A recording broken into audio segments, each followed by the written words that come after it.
Chapter 28. The Invasion. Thank you, Nolo. We are taking our tea on the terrace. We are done here. Yes, certainly, Your Majesty.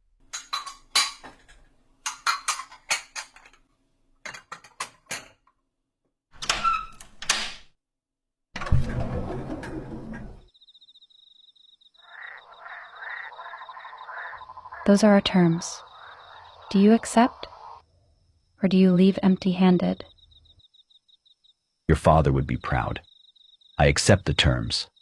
Tomorrow at first light we take the OCC, and you agree to not allow any transfers in from that point on. My armies will transfer through 2 nodes. We will not be needing a return till the end of the Himmelanker. The exception will need to be on board.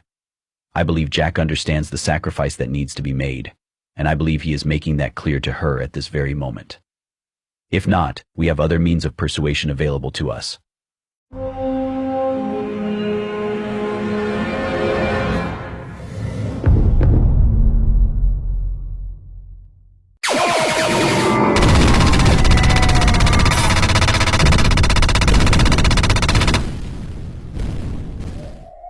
The battle was swift. The Iron Guard sending in 2 small squads to take down the OCC, with the invading force marching in massive army groups slowly settling into formation. Inconceivably large, discs crossing the distant sky in precise tactical triangular formations, smoke now billowing up from the OCC at various points. Go. Go. Go. The team leader motioned for the Iron Guard infantry to enter the node, reminiscent of airborne infantry jumping out of an aircraft, except they were entering at a multiple of many every second. The Iron Guard marching in unison into the now blown open Nexus room area, where a turquoise glow radiated the scene as the last of the Iron Guard squads moved through, precision etched into their movements. The march was unyielding, methodical, the destruction of the OCC a distant memory now, buried beneath the rubble and the weight of their new mission. Smoke curled upward, lost to the wind. 2 nodes, 2 targets. Diego Garcia would be the first. Isolated and strategic, an island fortress in the middle of the Indian Ocean. The overlap had relied on its distance to keep it safe. That distance now bridged was meaningless. Petra, on the other hand, would serve as a deep anchor for the Iron Guard's operations. Its ancient, labyrinthine city hidden in the folds of desert rock would become a fortress, a new front for the war no one yet knew had begun.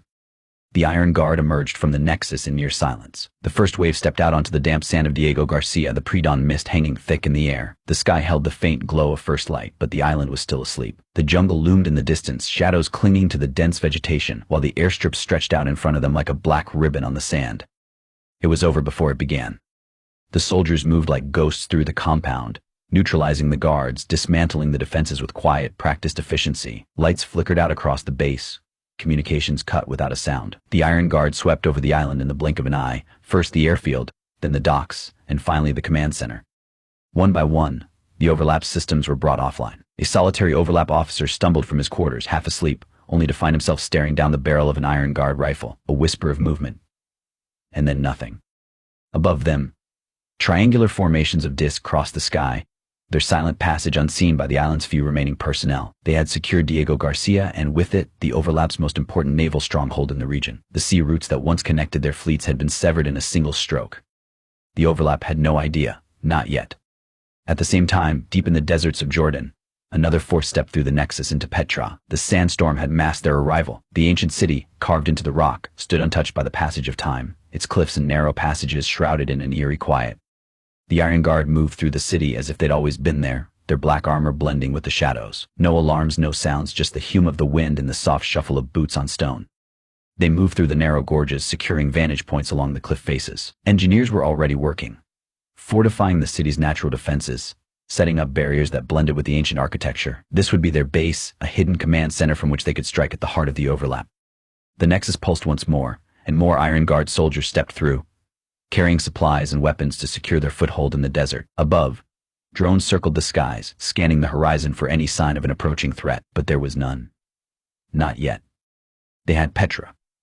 The overlap wouldn't know what hit them. They were efficient, ruthless, and utterly terrifying. The first signs of trouble began to surface. At first it was minor. The island of Diego Garcia had gone dark, no communication for hours. A technical glitch, perhaps. A storm, maybe, but then there were the satellite images, plumes of smoke rising from the island, ships missing from their usual positions, aircraft unaccounted for. The overlap's propaganda machine spun up. Advisors to world leaders scrambled to get information from counterparts. They needed to control the narrative, as they do. They released a statement. A communications failure at Diego Garcia, routine maintenance in the desert surrounding Petra. It was a buried story. A non-event, a nothing burger. But the truth was slipping through their fingers.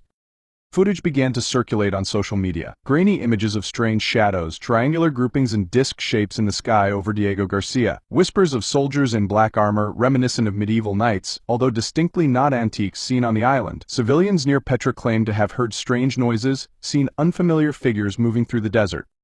The overlap's leaders attempted to suppress the rumors, but they spread like wildfire. Panic was brewing, and the story could no longer be contained. President Holden, pale, anxious, sat at the head of the table in the Situation Room. Around 20 people, a high-level group of advisors standing and seated all round the room. Has there been any word from General Brooks, the twins? He asked.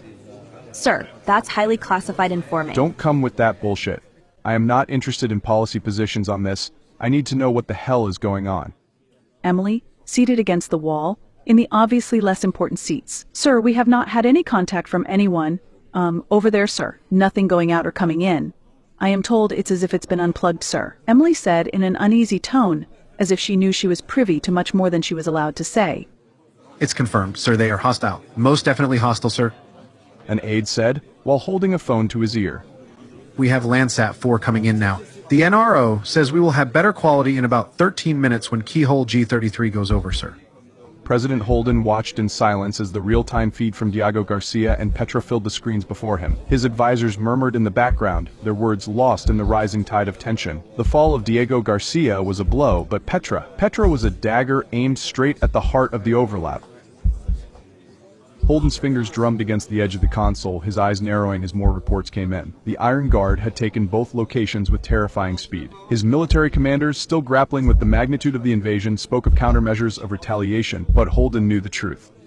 They had been caught off guard. And it wasn't over yet. He turned to his communications officer. Prepare the press, he said, his voice cold and measured. We go live in 30 minutes.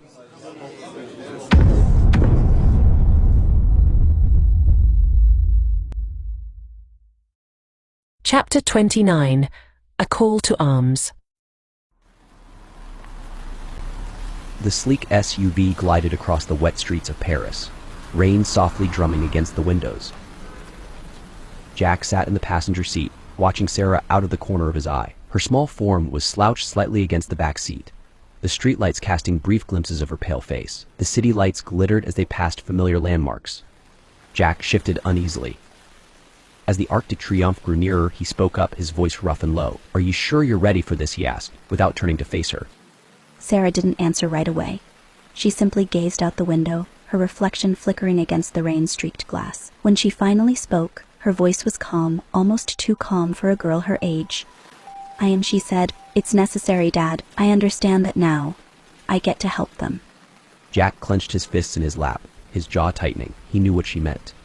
It had all become clear. The lives they were taking from this world, the overlap, would be transferred into the echo. It was as if people here were being harvested, their souls uprooted and placed into another existence. To them, they would not know. Their memories would be wiped, their identities reborn in the echo. But they don't know what they don't know, Jack said, unable to suppress the bitterness in his voice. They have no choice, Sarah. They don't know their lives are not being taken away, that their loved ones are not truly gone. Sarah finally turned to him, her green eyes holding a wisdom far beyond her years. Neither did Mummy. Her words pierced Jack's heart. He wanted to scream that it wasn't fair, that this dark truth was twisted and wrong. But what could he say to her? The fate of both worlds rested on her fragile shoulders, and she had already accepted that burden. The SUV slowed to a stop near the Arc de Triomphe, its colossal arch towering over the darkened city. The rain had lightened to a drizzle, and the misty glow from the streetlights gave the monument an almost ethereal presence. Jack's heart raced. This was it. The driver stepped out, opening the back door for Sarah. Jack glanced over his shoulder, his voice quieter now, almost pleading. We can still stop this. You don't have to go through with it. We can run. There's always another way. Sarah stepped out of the car, pausing briefly at the door. No, Dad, I'm ready. She looked back at him, a small, sad smile tugging at her lips. I'm doing this for everyone. If Mom could do it, so can they. Jack felt as if he was sinking into quicksand, powerless to pull her back. He nodded weakly, knowing there was no more time, no more chances. He watched her walk toward the Arc de Triomphe, her small figure dwarfed by the majestic arch.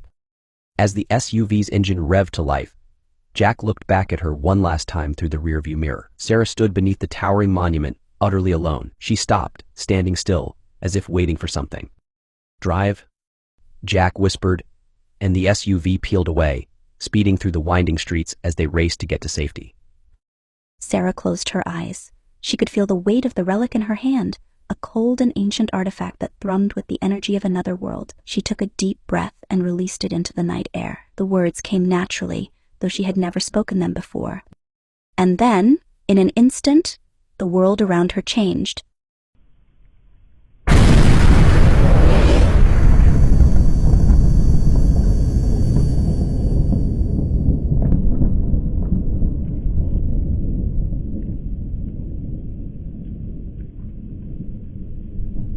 A blinding flash of light erupted from her, bright as the sun, illuminating every corner of Paris in a white-hot glow. The energy surged outward in a dome, radiating from the center of the arc. She stood untouched in the eye of the storm, her small figure unscathed as the world around her was consumed by the pulse.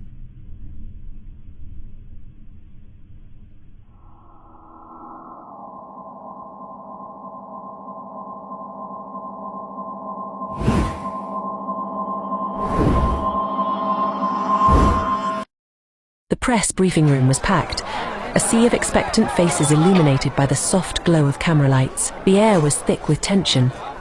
President Holden stepped forward onto the podium, his eyes sharp as they swept across the room. This was the moment. No turning back now. As he adjusted the microphone, the room fell into complete silence. The weight of the past few days hung in the air, and now the nation demanded answers. My fellow citizens, Holden began, his voice steady, each word cutting through the silence. Tonight, I address you in a moment of unprecedented gravity. Over the past 36 hours, the world as we know it has been changed. Our homes, our lands, our very existence have been threatened by forces we did not expect. He paused, letting the magnitude of his words settle in. There is no easy way to say this. We are under attack by an unknown enemy. Diego Garcia has fallen, Petra is in ruins. Our thoughts and prayers go out to the people of France. Paris has suffered unthinkable devastation. The city is unrecognizable and the destruction on a scale not seen before. And yet, as terrifying as these events are, I stand before you tonight not with fear, but with resolve. We will not cower in the face of the unknown. Murmurs rippled through the room, reporters exchanging glances, but no one spoke. Holden had their full attention. We have always known that threats beyond our borders were possible. But the nature of this enemy is unlike anything we have faced. Their technology is foreign, their methods brutal. And yes, while these attacks caught us off guard, we will not allow them to dictate our future. The time for secrecy is over. From this moment forward, we are committed to full transparency. The president's eyes hardened as he continued. I won't hide the truth. This enemy is powerful, but they are not invincible. The screens behind him flickered to life, displaying satellite images of the damaged base, a destroyer half sunk in shallow waters, the swarm of formations circling the skies. For a brief moment it was as if the entire world was watching the unfolding drama of their own survival. Holden didn't look back. His gaze remained fixed on the cameras, on the citizens of the overlap who needed more than reassurance. They needed a plan. Our military forces are already mobilizing. As we speak, 2 carrier groups are being deployed around the Cape of Good Hope, their mission to outflank the enemy, to cut off their hopes of expansion, to re-establish control. We are not alone in this. Our allies across the globe are on high alert. Together we will push back against these invaders and defend the sovereignty of our world. He allowed himself a brief pause, the stillness in the room thick with anticipation. Make no mistake, this will not be easy. We are facing an opponent we do not yet fully understand. But if history has taught us anything, it is that we endure. We endure because we are strong, because we are united, and because we believe in the values that define us. Holden's voice grew stronger now, a deep, resonant call to arms. This is a fight not just for survival, but for our future, for the freedom of our children and their children after them. We are on the cusp of a turning point in history. What we do in the coming days will shape the course of our world for generations, and we will not be found wanting. A murmur of agreement swept through the press corps, the faintest stir of hope rekindled in the hearts of the audience. Tonight I ask for your strength, your unity, and your resolve. There are dark days ahead, but they will pass, and when the dust settles, it will be us standing tall. It will be us who overcame this challenge. For every loss we have suffered, we will strike back tenfold. For every tear shed, we will give back courage and hope. The president leaned in slightly, his eyes piercing through the lens, as if speaking directly to every citizen in their homes. We are not just defending land or borders. We are defending who we are. We are defending our values, our families, and our way of life. And to this enemy, let me be clear, you have made a grave mistake. Holden straightened, the weight of his words hanging in the air. To the people of the Overlap, citizens of Earth, this is our moment. This is where we stand, together, united. As your president, I promise you this, we will prevail. The room erupted in applause.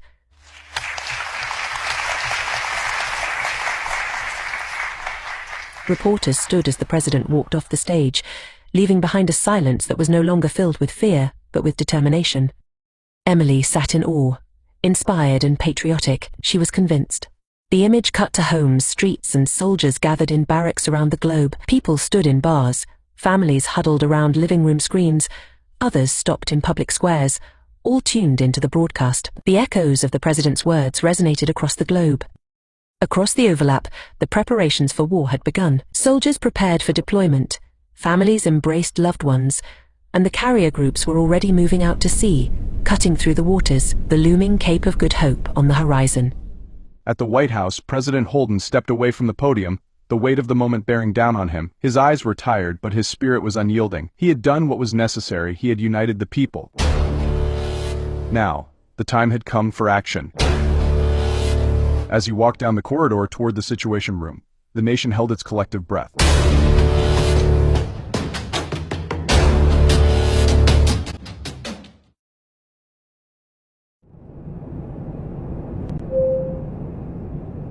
Chapter 30.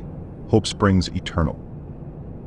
The cabin of the commercial flight was filled with the soft hum of the engines and the occasional rustle of passengers shifting in their seats. Most were dozing, lulled into quiet submission by the dimmed lights. Ghost sat rigidly beside Sarah, his eyes scanning the half-darkness of the cabin. He couldn't relax, not with what lay ahead. Next to him, Sarah sat cross-legged in her seat, her small hands flipping through a glossy celebrity magazine. The bright, artificial smiles of actors and pop stars seemed out of place against the heavy weight of their conversation, but Sarah was unfazed. She casually turned each page as if the world outside didn't matter. Ghost glanced at her, his brow furrowed.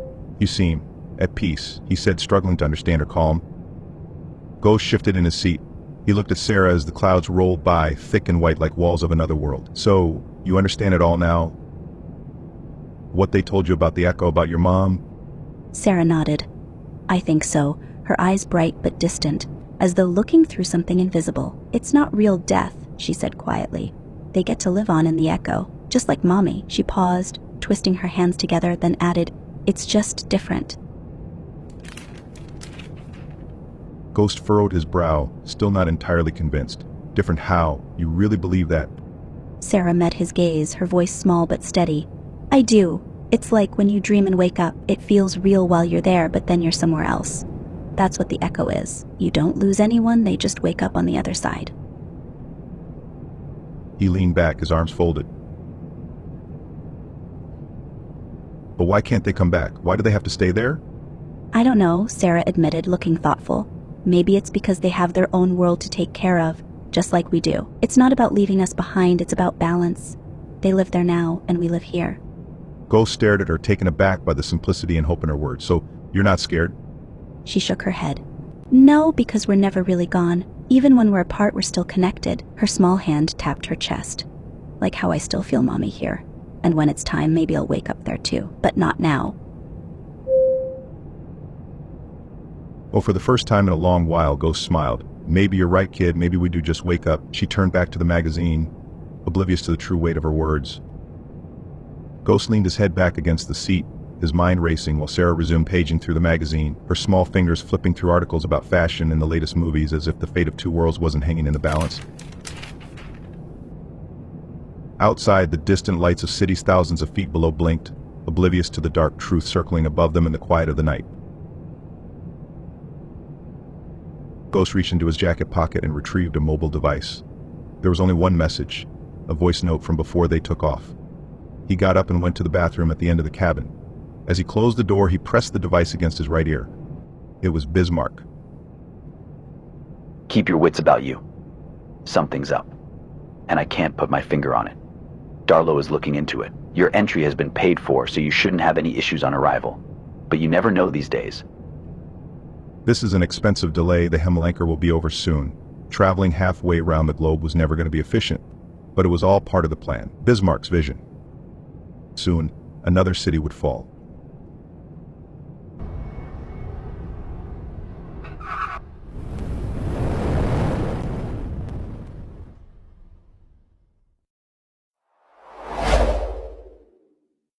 The Gerald R. Ford class was the most advanced of its kind in the world. It loomed massive and imposing as it resupplied at Simonstown Naval Base.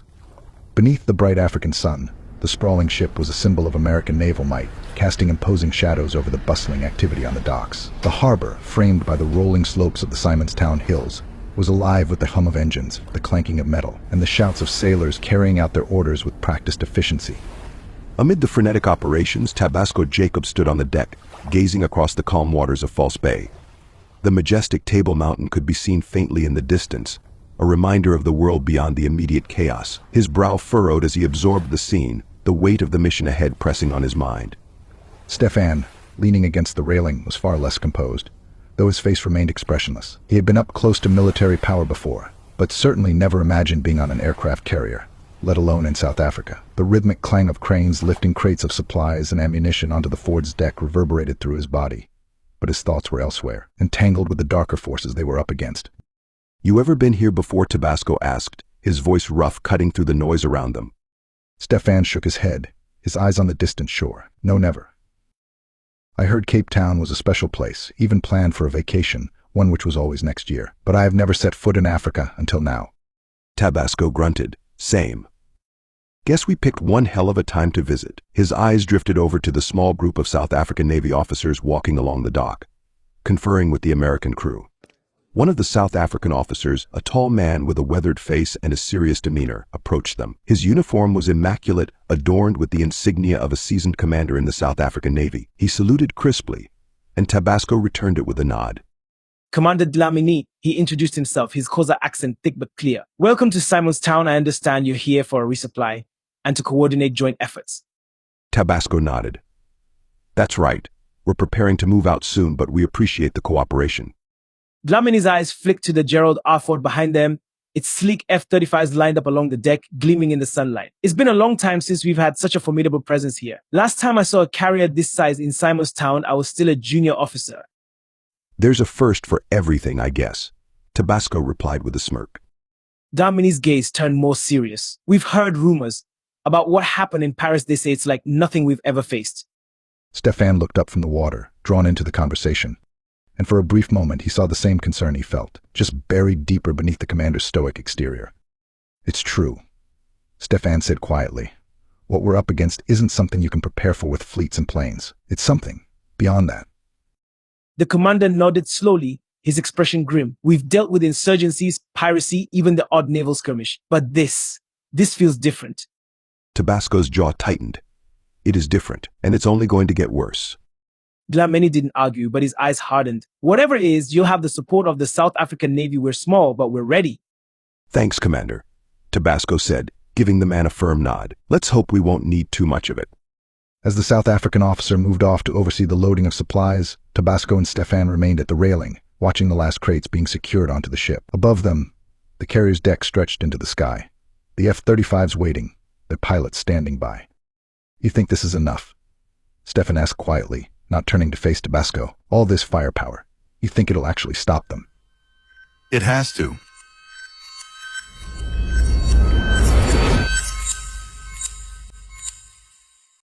Chapter 31. The Register Revealed.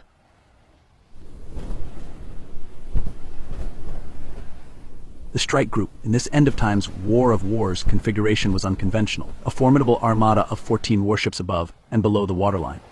It consisted of the two massive carriers CVN-78, also known as the Gerald R. Ford, and CVN-79, the John F. Kennedy at its heart.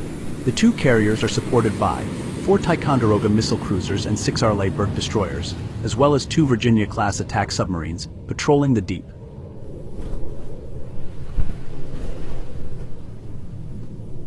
The strike group was making way at full speed past Algoa Bay, South Africa. Their destination? The Indian Ocean island of Diego Garcia, the captured U.S. military base. All had been calm since their morning departure from Simonstown Naval Base 15 hours ago. Smooth sailing around the tip of Africa, the stars shining brightly against the dark, clear sky. Without warning, the calm seas and clear night was torn apart. A searing light, brighter than the sun, flashed across the horizon to the northeast. The crew froze, their hands hovering over instruments, eyes wide in disbelief. The intensity of the blast turned the dark ocean into a shimmering pool of silver. For a few seconds, the sky lit up as though it were dusk, and then, as quickly as it came, the light disappeared. On the bridge, Captain Ellis stared in stunned silence, trying to comprehend what he had just witnessed. "Report," he barked, his voice cutting through the confusion. It came from the direction of Durban. A crew member called, scanning the radar. Distance approximately 500 nautical miles. As the crow flies, sir, that was a blast. A huge one. "Get me more data," Ellis ordered, his mind racing. Durban was a major port city, bustling with life. But now, on the edge of his radar, the coastline where the city had been was engulfed in a rising mushroom cloud of debris and ash, slowly expanding over the bay. He gripped the edge of the console. "All stations, condition Zeta. Confirm Zeta. Prepare for the shockwave. We have 9 minutes." Tabasco was fast asleep in the officer's cabin he shared with Stefan. As if waking from a terror, his eyes shot open. He laid still, listening intently to the announcement. Then, immediately swinging his legs over the side of the bunk, soldiers were already rushing past the cabin when he opened the door. Stefan was right behind him. At this stage they were not sure of what exactly happened, but they knew what condition Zeta meant. That's a very long lead time, Stefan thought, trying to do crude calculations in his head. About 700 kilometers. Not bad. Sounds about right, as they made their way up a narrow set of stairs to their muster stations. Suddenly there was a low rumble noise as the steel around them vibrated ever so faintly.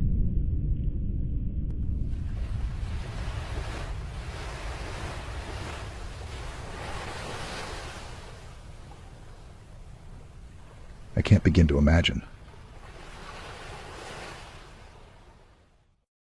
The alert came over the comms at Node 3, deep within the Overlap's underground network. Emily watched the digital map on her screen, tracking the tremors from the blast. Not again, she thought, thinking of the Paris blast, not even a day before. She scanned the encrypted feeds, trying to get a clearer picture. It's the city of Durban. An unexpected target. The blast wiped out most of the highly populated coastal city in one foul swoop. Some 3.5 million people living in the area. The loss of life will be staggering, she thought.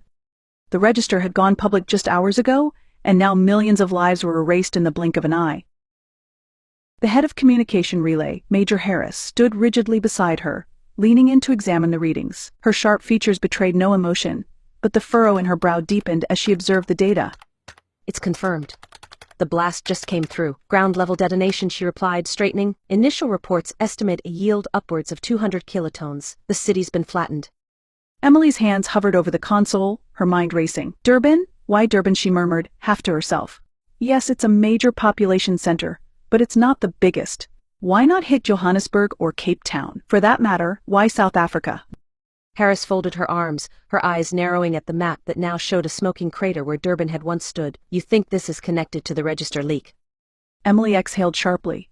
It has to be right. The timing lines up, but if they're after numbers, why bomb Durban? It doesn't make sense. It's not a political hub, and it's not even close to getting the most bang for your buck, if they are trying to get back at us based on the uneven register, as the latest theory goes.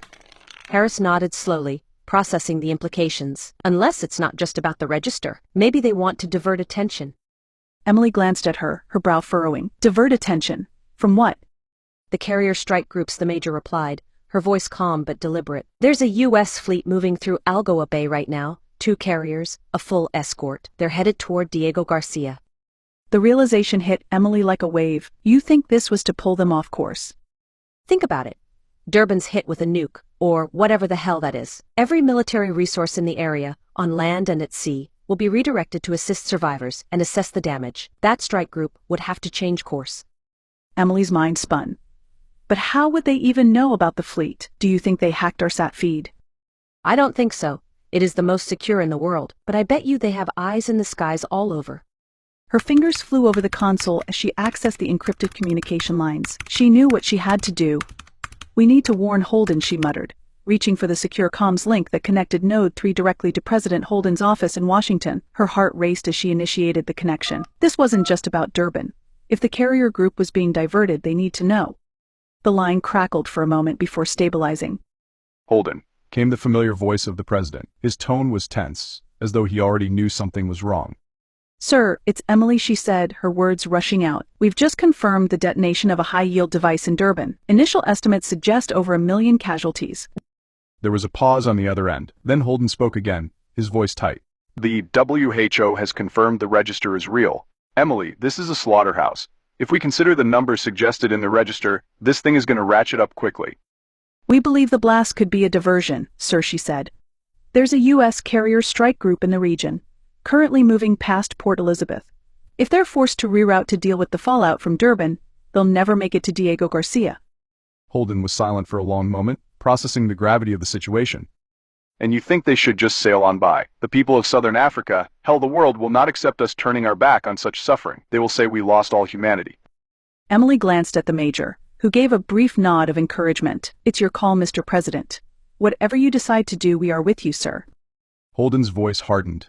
Understood. I'll have the strike group maintain course toward Diego Garcia. I'll also authorize immediate reconnaissance to assess the full scope of what we're dealing with in Durban. Keep me informed, Emily, but just so you know, this isn't over. We haven't even had a turn yet.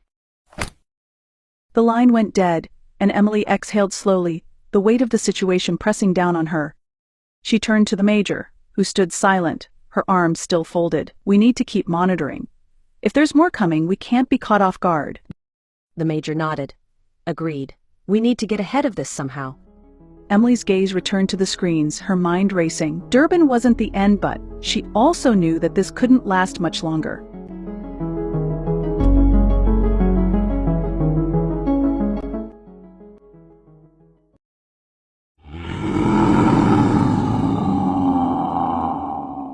Chapter 32. The Stables. The air in the stables was cold, the kind of cold that clung to bones and whispered of things long forgotten. It was night in the Echo, 2/3 of the way through the Hemlanka, and time was slipping away. The twins, Dune and Daniel, moved silently through the dimly lit pathways, their cloaks trailing like shadows behind them. They had never needed to visit this place before, but the urgency of their situation had pulled them here. The stables of the Echo were nothing like their counterparts in the Overlap.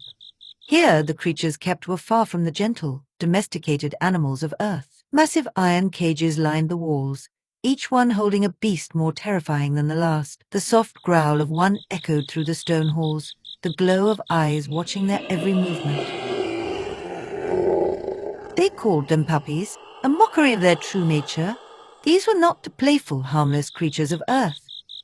These beasts, with their sharp teeth and sinew limbs, were trained for a singular purpose: war. As Junior passed one cage, a beast with fur as black as the void itself lunged at the bars.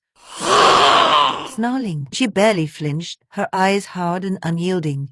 These creatures knew who ruled them.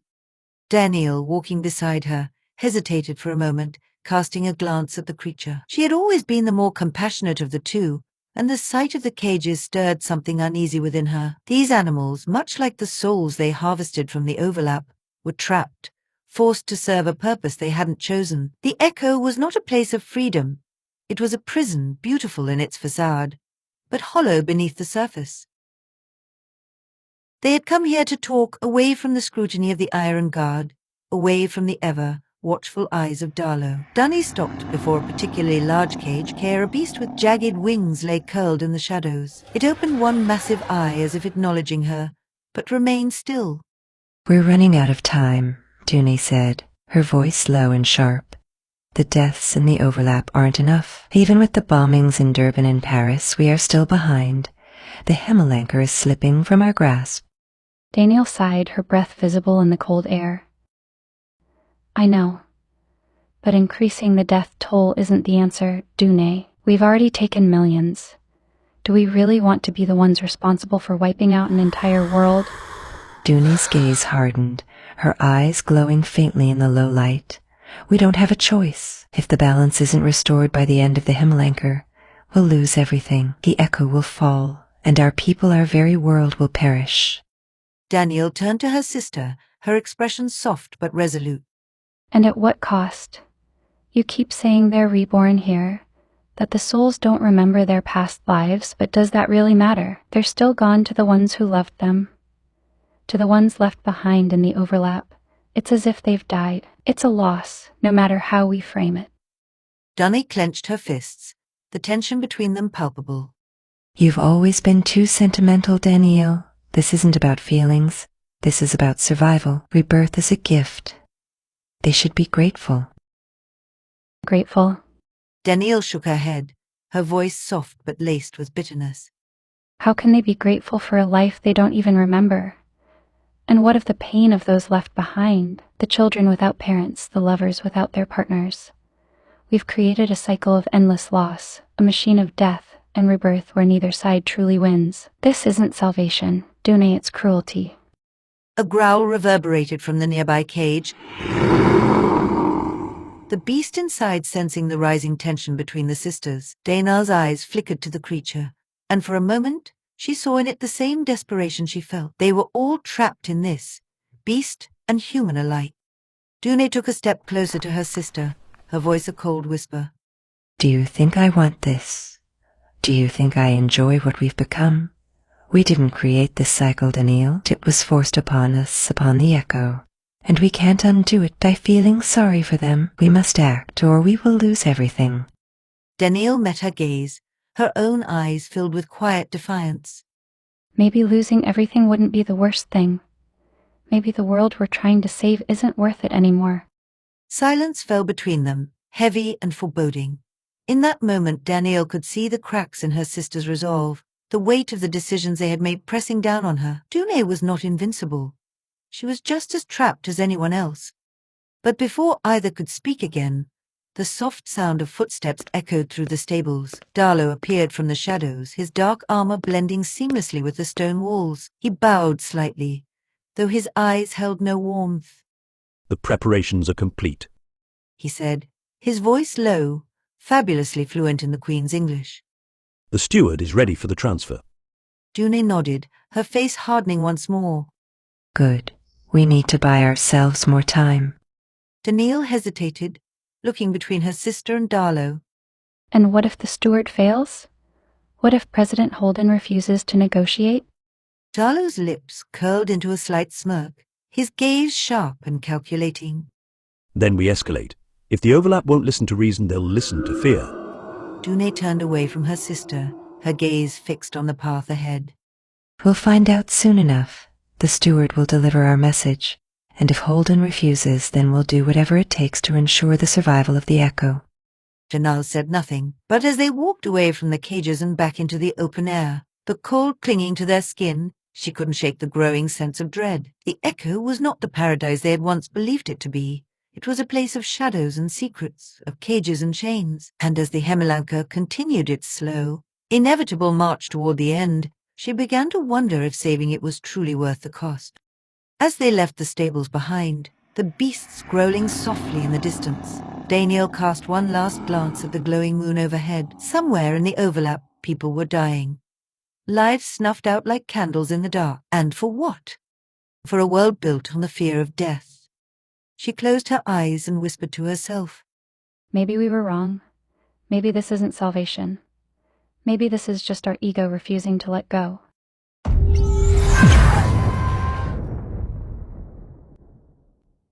Chapter 33, The Retaliation. Diego Garcia sat isolated in the vast expanse of the Indian Ocean, its strategic value more apparent now than ever. Holden's fleet, an assembly of U.S. naval might, cut through the waves with precision. At the forefront were guided missile destroyers, including the USS Zumwalt, its advanced stealth design bristling with cutting-edge weaponry. Mk-57 vertical launch systems, Tomahawk cruise missiles, and the formidable SM-6 surface-to-air missiles.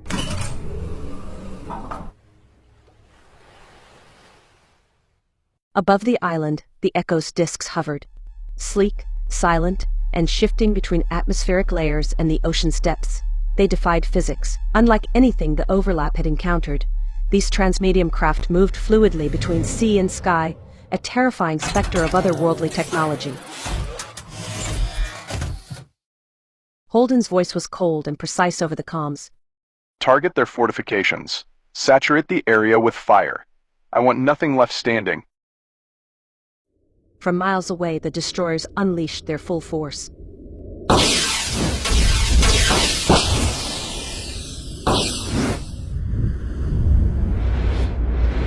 Tomahawk missiles screamed through the air, their warheads locked onto the positions that Bismarck's Iron Guard had fortified. At the same time, the USS Virginia-class attack submarines, lurking beneath the waves, launched their own torpedoes at the undersea defenses of the island. But the Iron Guard was ready. Deep below the surface, Lieutenant Commander Netninauni watched the sonar screen closely, aboard a fast attack submarine. The sound of incoming echo craft was unlike anything he'd ever heard, impossibly fast, weaving in and out of the ocean's depths, as if the water offered no resistance. Contacts, bearing 270, moving at, impossible speed, sir. Before Netninauni could issue an order, the Echo's craft breached the water in front of them. A massive disk, its shimmering surface appearing to bend the water around it as it emerged. Without warning, it dove back under the surface, and the water pressure shifted, as though the ocean itself was being warped by its movement. The submarine buckled, alarms blaring as the disk released a burst of energy, impacting the sub like a sledgehammer. Netninauni's crew scrambled to regain control, their hull groaning under the strain. He gritted his teeth as they launched their countermeasure, Mark 48 heavyweight, torpedoes streaking through the water toward the craft. The torpedoes found their mark, but instead of detonating on impact, they fizzled. The disk continued its silent, relentless approach. From above, the scope of the engagement was clear. Holden's naval fleet surged forward, flanked by aircraft from the USS Gerald R. Ford Carrier Strike Group, F-18 Super Hornets, and F-35C Lightning II jets roared overhead, launching precision strikes at the island's defenses.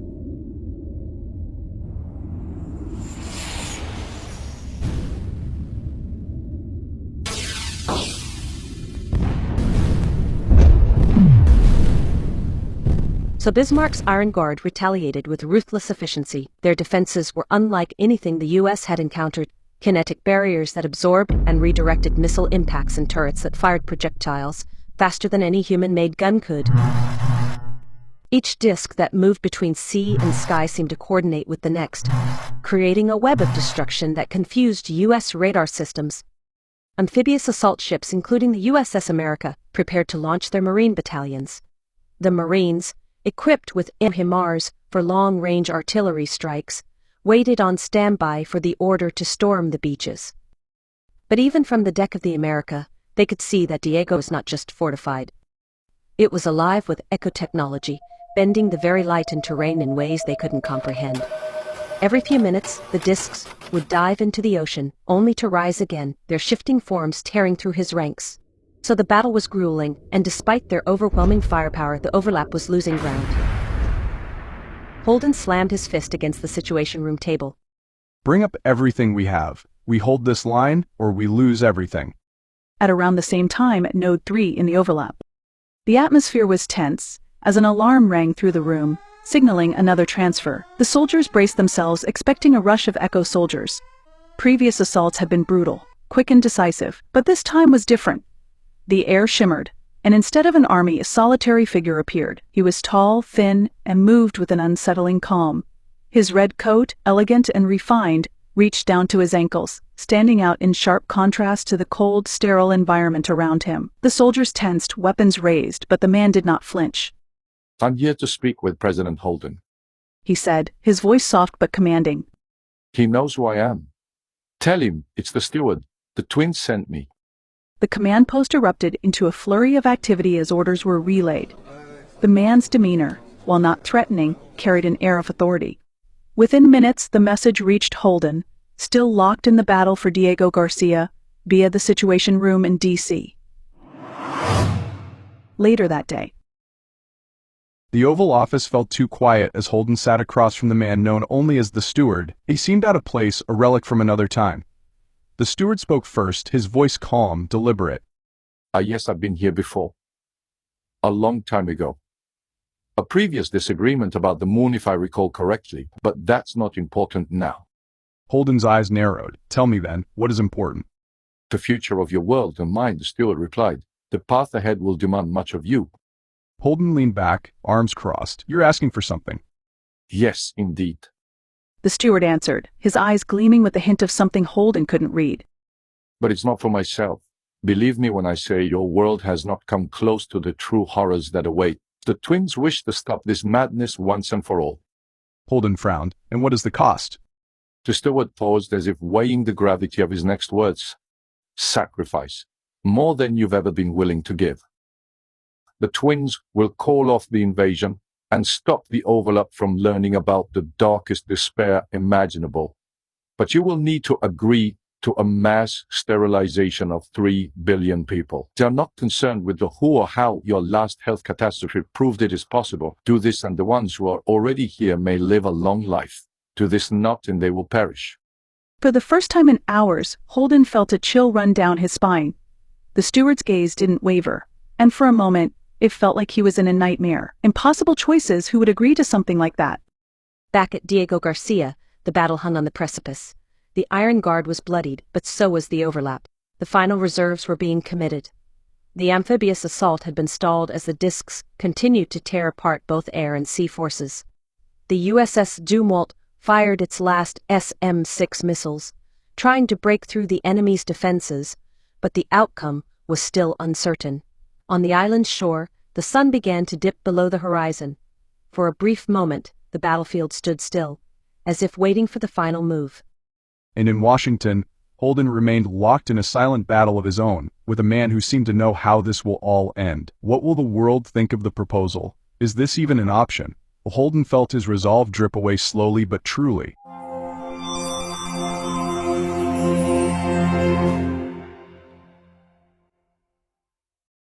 Chapter 34. The Final Equation. Emily's fingers trembled as they skimmed through the digital register. Each line was another name, another life exchanged, yet something was off. The numbers, there was always a perfect balance between the overlap and the echo, a life for a life. That was the fundamental rule. But now, as she pored over the data, she realized that the equation wasn't holding up.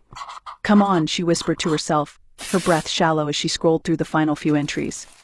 The room around her was quiet, save for the hum of the terminal. Holden had left to attend to more immediate matters, the steward's offer, the latest battle reports, but she couldn't pull herself away from the register. The more she looked, the more certain she became. Something had been hidden, or worse, manipulated. Then she saw it. Harper, Eloise. A. Cause of death, brain tumor. Years lost, 14. Corresponding birth, none. Emily's breath hitched. She blinked, staring at the blank space where the birth record should have been. A life taken in the overlap was always followed by a corresponding life born in the echo, but here, there was nothing.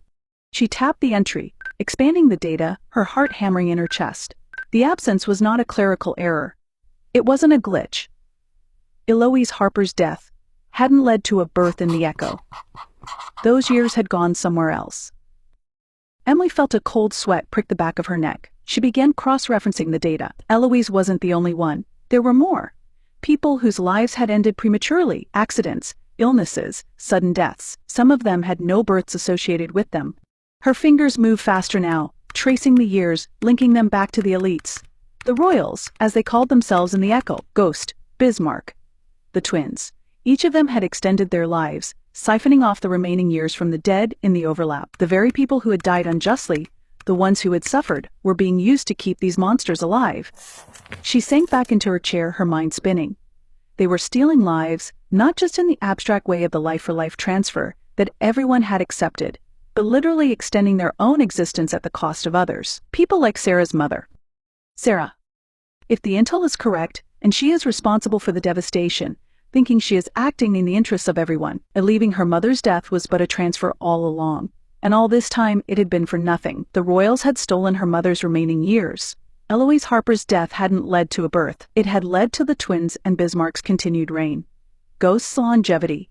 And who truly knows for how many years it has been going on, decades, centuries more. It was all so clear now, so horrifyingly clear. Her thoughts raced. She needed to tell Sarah. But Sarah was missing, taken. In D.C., President Holden sat in deep contemplation. He was midway through writing a speech to his people, the people of the overlap. He was planning on explaining that the proposal is the only way out. The war was likely lost, and that is not even the worst of it. He would require his people to forego the inherent purpose of life, to multiply and cover the earth. He would ask them all to choose their own life over that of their own offspring. It was not an easy decision, but Holden could see no way around it. There was a knock at the door. "Yes, what is it?" Holden responded. The White House Chief of Staff entered. "Sir, there is a call from South Africa. They said it's urgent." "Tell them we are aware of it, we are doing what we can, and more aid is already en route. They must hang in there." "No, sir. I highly advise you take this call, sir, with all due respect. Take the call, sir."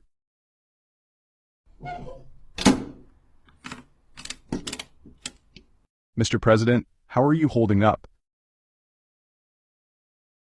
"Is that so?" "That is remarkable. I will send a team to meet them. In Port Elizabeth, you say? And she is unharmed. What about the device she has been using?" "Thank you, we will be there shortly. Tell Commander Dlamini not to take his eyes off the three of them." Emily's mind was a storm of conflicting emotions. She needed to act, but she wasn't sure what to do. The steward was waiting on an answer that could determine the fate of billions of people on Earth. And yet, what did it matter now? The system itself was rotten. It wasn't just war that needed to be stopped, it was the royals themselves, the entire corrupt hierarchy of the Echo. She stood up, her decision made. Holden needed to know what she had uncovered, even if his motives had grown more questionable. Even if he was slowly being consumed by his thirst for power, he was still the most powerful figure in the overlap. He had to understand what the royals had been doing. As she turned to leave, a message appeared on her screen. Urgent. All bets are off. This isn't over. Not yet. They have Sarah, Ghost, and believe it or not, Jack Harper. They are in South Africa, trying to get out through Port Elizabeth. Emily felt a wave of nausea wash over her. Sarah had to be told. She deserved to know the truth about her mother, about the years stolen from her. She stepped into the hallway, her feet moving faster with each step. She didn't have much time. The steward was waiting for Holden's response to his monstrous offer. And now Sarah's life hung in the balance, too. "Mr. President." Holden turned, his eyes meeting Emily's. She looked pale, like she had seen a ghost. "Emily, this isn't the best time," Holden said gruffly. "We're on the brink of—" "I know what they've done," Emily interrupted, her voice tight. "The royals, the twins, Bismarck, Ghost, they've been siphoning off years from the dead in the overlap. They're extending their lives, Holden. Eloise Harper, Sarah's mother, her death didn't lead to a birth in the Echo. They took her years." Holden's eyes narrowed. "What are you saying?" Emily stepped forward. Urgency in every movement. "I'm saying that the system isn't just flawed, it's rigged. These royals, they're immortal because they're stealing lives. Not metaphorically, literally. Sarah's mother's death didn't create life, it prolonged theirs." For a moment, Holden said nothing, his gaze hardening. He turned back to the battlefield map, but his mind was clearly elsewhere now. Emily watched him, waiting for a reaction, but the president was inscrutable. Finally, he spoke. "And Sarah?" "They've captured her. She's with Dlamini in South Africa." Holden closed his eyes briefly, then reopened them with a cold resolve. "I've been told. That changes everything."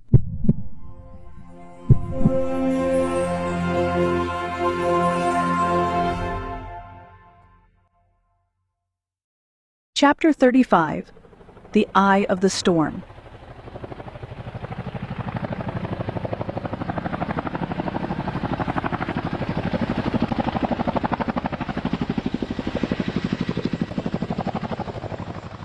Marine One, glistening in the afternoon sun, landed on the south lawn.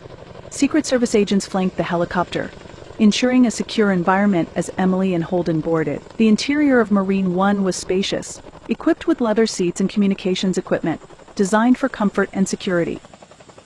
The flight to Andrews Air Force Base was brief, but filled with tension. Emily glanced at Holden, who remained focused on the mission at hand. She knew that both of them were contemplating the same thing. They were about to confront a fate that could alter the balance of power between the overlap and the Echo. Armed with the information Emily shared a couple of hours ago, Holden had made the decision to go to South Africa personally. He was putting himself at risk, and he wanted the world to see it. As they touched down at Andrews Air Force Base, the helicopter settled gently on the tarmac. The area was bustling with activity, Military personnel moved efficiently, while others stood by, ready to assist the president's team. Emily and Holden disembarked, quickly making their way toward Air Force One, which was parked a short distance away. The sleek aircraft loomed large, its blue and white exterior a symbol of authority and power. With a quick glance at each other, they stepped up the stairs and entered the aircraft. Inside, they were greeted by a familiar environment. State-of-the-art technology and a sense of purpose filled the cabin. Once seated, the crew conducted a final check, ensuring that everything was ready for departure. As the engines roared to life, Emily felt a surge of determination. They were heading to Port Elizabeth to save Sarah and confront the brewing storm that threatened both worlds. As Air Force One ascended into the sky, the enormity of their mission settled upon her, a weight that both inspired and terrified. With the ground shrinking beneath them, Emily and Holden knew that the journey ahead would require every ounce of strength they possessed. The fate of the overlap and the Echo rested on their shoulders as they prepared to land in a city teetering on the brink of chaos.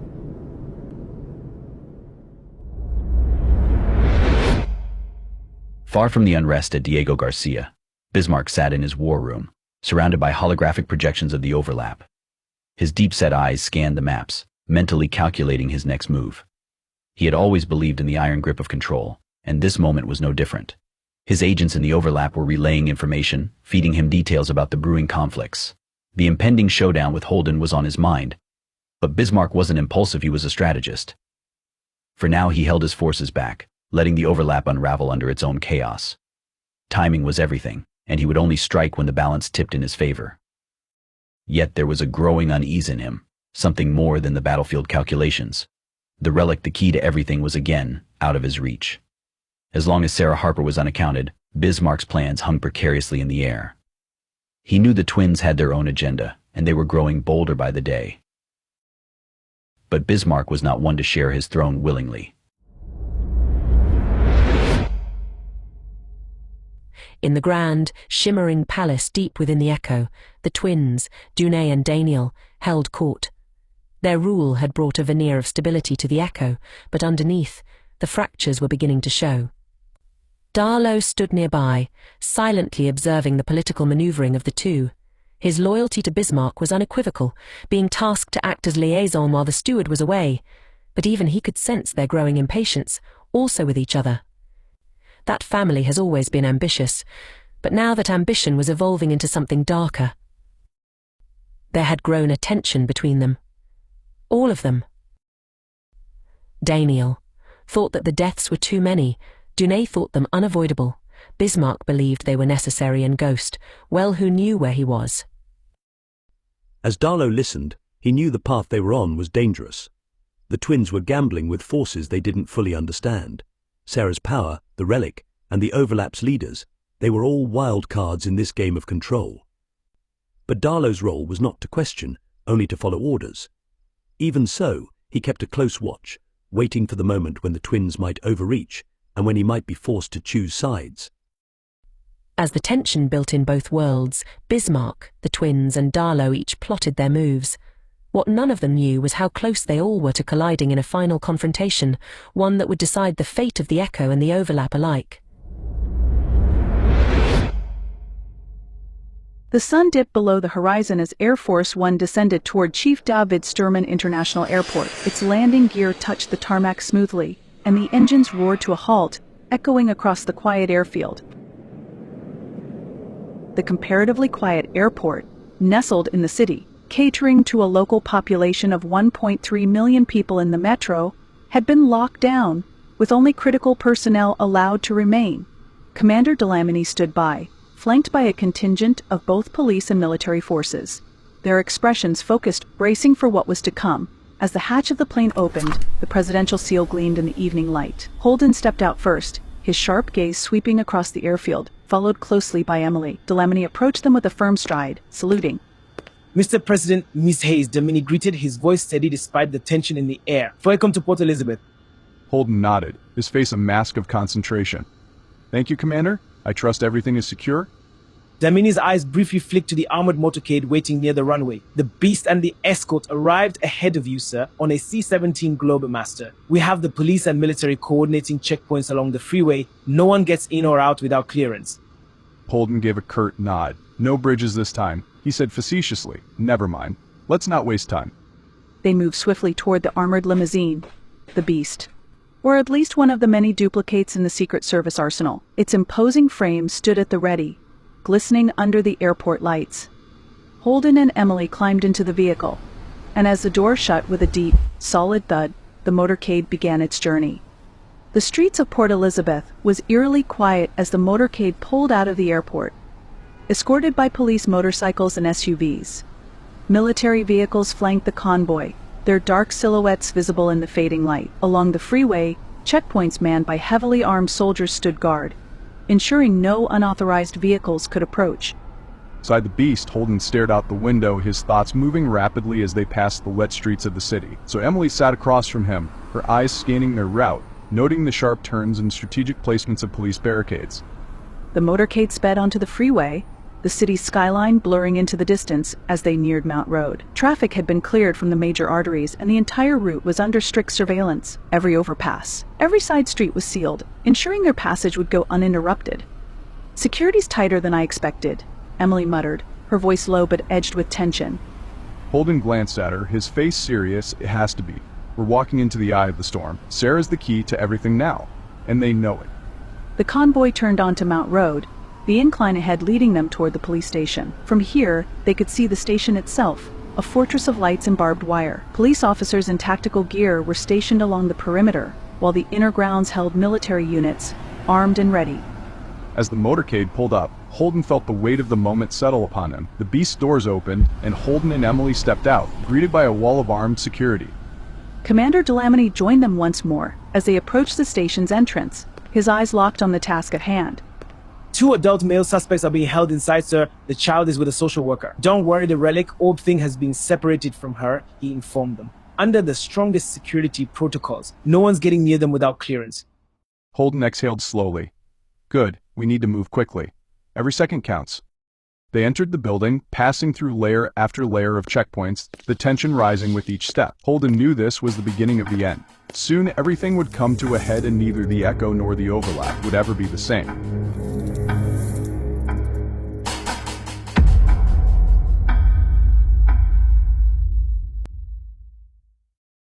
Chapter 36. So It Shall Be.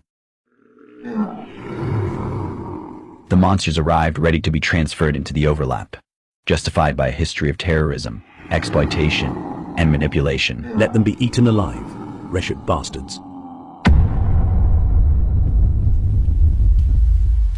Midway through the conversation, Sarah's eyes glistened with the weight of the truth. Emily, holding back the well of emotions bubbling beneath the surface, finally spoke. "We can't pretend we didn't know," she said, voice almost breaking. Deep down, we knew. Our way of living was sure to piss off some powerful people. Who knows what hand they played over the centuries, longer perhaps. Where does the influence stop, or are we simply along for the ride? The wind howled through the cracked windows of Mount Road Police Station, rattling the old frames. Holden stood with his back to the room, staring out into the dim streets of Port Elizabeth. Tension in the room was palpable. Sarah, silent and withdrawn, sat on a chair to the side, her eyes reflecting a depth of understanding far beyond her 8 years. Ghost, seated with an eerie calm, had just delivered his latest revelation. The next transfer will be catastrophic, he murmured. A scale of destruction neither world has ever seen. Lives will be torn from the Overlap like leaves in a storm. Holden's jaw tightened, the gears of strategy turning behind his eyes. He had been backed into a corner, but he wasn't about to leave without playing his trump card. You and your Iron Guard should have learned by now not to underestimate what we're capable of. He stepped forward, his voice steely, barely above a whisper, but filled with menace. You think you can threaten us with more death? We've been playing this game long before you arrived. We'll send more than just men to the Echo. What if I told you we're preparing to send something that would end it all? Ghost's eyes flickered for the first time, just a twitch, it was enough. Holden pressed harder. A nuclear device, we send you back through the transfer, just like you want, but with a nuke tethered to your chest. Do you really think your dimension will survive that? Maybe we'll wipe out the Echo once and for all. Emily shifted uneasily next to Delamony, her mind racing. The Echo, where lives crossed off, were born again in the Overlap. So what would that mean for us? She thought, but even her sharp intellect couldn't predict the full impact of such an action. She wanted to speak, to stop this, but how? At the Forgotten Temple overseeing the final preparations. The chamber was a grotesque mockery of a throne room, a place where light barely touched the stone walls. Massive mechanical arcs of ancient technology intertwined with organic growth from the Echo's living structures, each tendril pulsing with malignant energy. At the center, the twins watched as the transfer ceremony began. Monsters, foul creations that symbolized the Echo's darkest desires, writhed in containment fields. These weren't just physical creatures. They were the embodiments of fear, envy, rage, all the things that lived in the shadows of the human psyche. Dooney stood stoically, her eyes cold as she watched the monsters begin to stir. Danielle, pacing anxiously, bit her lip, nervous energy rippling through her. This is the only way to survive.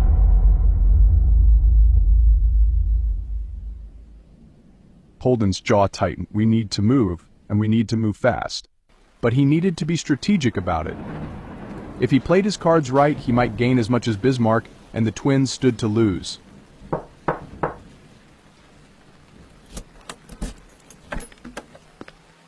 Jack Harper stepped into the room, his face gaunt, eyes hollow, but determined. All eyes turned to him. There was a pause, a fleeting silence, before his gaze settled on Sarah.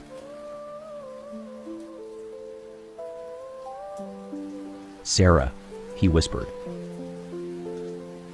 His voice broke, the edges of his strength unraveling in front of the girl he thought he had lost all over.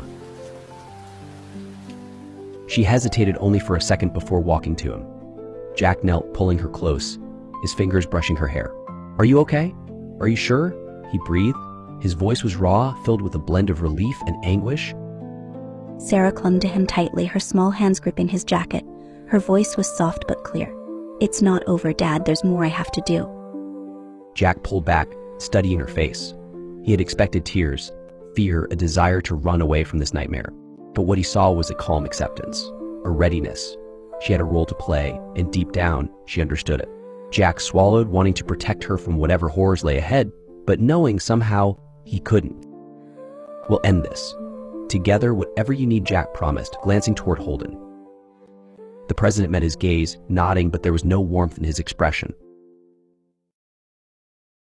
Holden turned to Ghost, calculating. "Sarah's the key, isn't she?" he asked, already knowing the answer.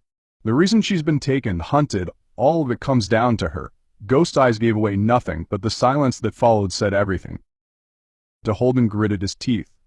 "Fine, we send Ghost back to negotiate, but when he goes, he's going with something that will make sure the Echo never recovers." Ghost smirked faintly. "You're all fools. Do you really think a nuclear blast will destroy us? The Echo is far more than you understand." Holden wasn't listening. He signaled to Delamini, who retrieved something from inside a black leather briefcase which had been sitting on the table. With a flick of the wrist, the latches popped open.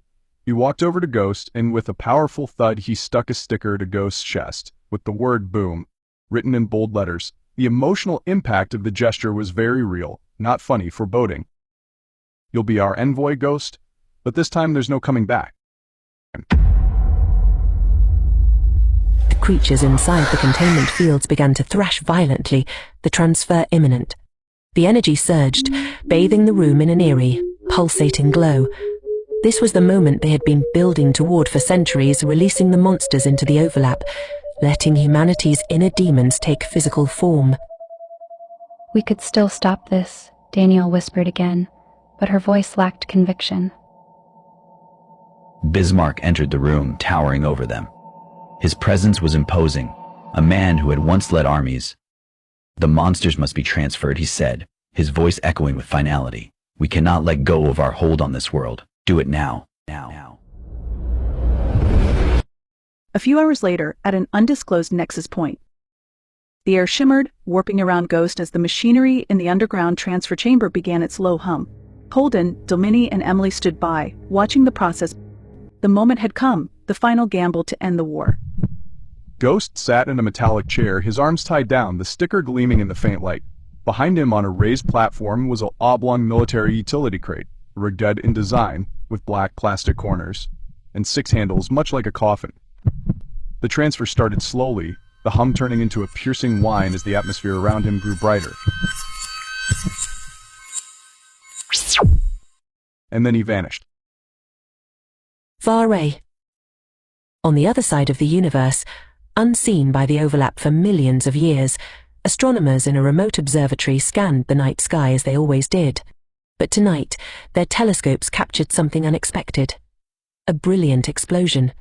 A supernova bursting into existence in a distant galaxy. What the hell is that? One of them muttered, adjusting the view. A bright light, expanding as though a new star had been born, or a world had died. The echo far from the overlap, but no less real, was out there. The explosion might have been nothing to those who didn't know what to look for. But for the few who understood, it was a sign. Something profound had changed, and the consequences were only beginning. This thing, this fragile, fragile world, is such an unlikely miracle floating in the vast emptiness all around, stretching unimaginable distances in every direction. A tiny ball of sand, moisture and flesh suspended in the nothingness. An engine vigorously churning out life. That we all come here with nothing, against all odds, intensely vibrating for a second and then it's over. A fraction of a moment aimlessly rushing from one place to the next, on our little floating ball. Consider this. The oldest anatomically modern human skeleton found in Morocco is 300,000 years old, while the age of the universe is 13.8 billion years. That is 0.002%. To put that into perspective, if the entirety of human existence is measured by taking one step forward, or 1 meter, how many steps must you take to get to the start of the universe? 30 maybe? 100 perhaps? No. The answer is 46,000 steps. You would need to cover the distance of 46 kilometers, each and every step along the way representing the age of our species. On this scale, the Great Pyramid was built 1.5 centimeters from the end, the oldest living person, less than half a millimeter. Between twin twilight whispers and unseen echoes, a delicate balance awakens in the silent void. Here destiny's hidden pulse unites distant realms, a quiet promise that nothing ever fades, only transforms in the eternal dance of becoming. As it was in the beginning, so it was in all but the very end. The very, very end. The atoms in our bodies are incredibly unlikely to have ended up in the same place, in such vastness. And coalescing into functional cells at the same time on such a vast, vast timescale, so that we humans can interact, speak, argue, kill one another? That is madness, and whoever disagrees ought to be eaten alive, wretched bastards. Between twilight whispers and unseen echoes, a delicate balance awakens in the silence.